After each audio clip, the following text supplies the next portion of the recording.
Hello friends, I am Deepanshi Sharma. Welcome to my YouTube channel genius Deepanshi and I hope you are doing well. और आज हम इस pattern को बनाएंगे। तो इस पैटर्न में आपका कॉलम वाइज पैटर्न बन रहा है, क्योंकि यहाँ पे आपका column wise numbers constantly repeat हो रहे हैं। तो जब भी आपका पैटर्न कॉलम वाइज बनता है, आपको यहाँ पे सबसे पहले नेस्टेड फॉर लूप यूज करना है, ये आपको पता होना चाहिए। सेकंड थिंग कि यहाँ पे जो आपका आउटर फॉर लूप होगा वो आप यूज़ करोगे रोज़ को चलाने के लिए। जो आपका इनर फॉर लूप होगा, इनर फॉर लूप होगा वो आप यूज़ करोगे कॉलम्स को चलाने के लिए। अब आपका अगर ये कॉलम वाइज पैटर्न बनवाया, तो आपको इनर लूप के अंदर प्रिंट किसको कराना है? प्रिंट कराना है आपको अपने इनर लूप के वेरिएबल को ही प्रिंट कराना है, क्योंकि इनर लूप आपका यूज होता है कॉलम्स को चलाने के लिए। तो हम यहाँ पे आउटर और इनर, यहाँ पे जो हमारा आउटर लूप है वो हम चलाएंगे 5 टाइम्स, क्योंकि आपकी नंबर ऑफ रोज है 5। लेकिन जो आपका इनर लूप है वो आपका 1 से स्टार्ट होगा और आई तक चलेगा।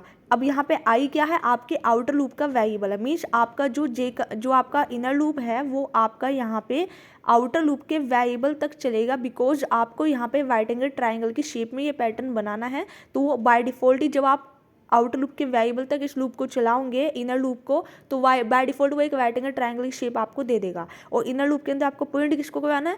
अपने इनर लूप के वेरिएबल को। तो हम बस यहाँ पे यही करेंगे और इनर लूप के बाहर आकर के प्रिंटफ स्टेटमेंट में डबल कोट्स में \n यूज़ करेंगे। \n का यूज़ होता है कि जब आपका नेक्स्ट लाइन के लिए जब आपका एक रो पॉइंट कर देगा तो वो कर्सर को नेक्स्ट लाइन में लेकर के आएगा, तो उसके लिए आपने यहाँ पे \n यूज़ किया है। और जब आप इस पैटर्न को रन कराओगे तो आपका एग्जैक्ट पैटर्न बन जाएगा जो मैंने आपको समझाया है। तो आई होप यू अंडरस्टैंड कि how to decode this pattern in a easiest और better way. If you have any concern, any questions related to this pattern, you can ask me anytime in the comment section. And like, share and subscribe my channel day by day, so that I can grow more and more with your support. And if you have like my YouTube channel, you can share it with your friends. And in my upcoming